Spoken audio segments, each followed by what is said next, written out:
আসসালামু আলাইকুম ওয়া রাহমাতুল্লাহি ওয়া বারাকাতুহু গাইস। সবাই কেমন আছেন? আশা করি আলহামদুলিল্লাহ সবাই ভালো আছেন এবং সেই সাথে আপনাদেরকে আমি জানাচ্ছি আমিও অনেক ভালো আছি। আর এই নতুন পেজটাতে যেহেতু আমি ডিজিটাল আর্ট নিয়ে কাজ করব, আপনাদেরকে এখানে শুধুমাত্র ডিজিটাল আর্টের কাজই দেখাবো। আজকের ভিডিওটিতে আমি দেখাচ্ছি একটি পাতার কাজ। আমি ডিজিটালে একটি পাতা আর্ট করছি, বলতে পারেন জলপাই পাতা।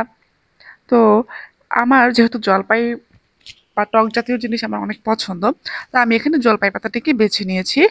আর এইখানে উম, এখানে আমি পাতার মাঝে বিভিন্ন কালারের শেড দিয়েছি, বিভিন্ন রঙের সবুজ কালার, মানে বিভিন্ন সবুজ কালার ব্যবহার করেছি।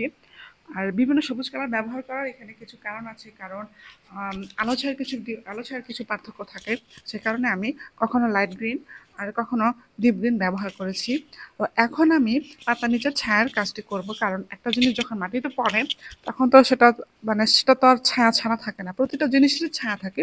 তো এই পাতাটা যেহেতু মাটিতে রয়েছে, তো এই পাতাটিরও ছায়া রয়েছে। তো আমি এই পাতাটির ছায়ার কাজটি করছি।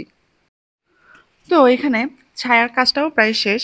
আর আমি এখানে ছায়াটি ডাবল করে দিচ্ছি, সেটারও একটি কারণ আছে, কারণ ছায়া আহ, একটু অন্ধকারাচ্ছন্ন জিনিস, তো এখানে আমাদের এই জিনিসটির প্রয়োজন আছে। আর আর পাতার ব্যাকগ্রাউন্ডে আমি হালকা মাটি কালার অথবা স্কিন কালার দিয়েছিলাম। তো কেমন হয়েছে বন্ধুরা?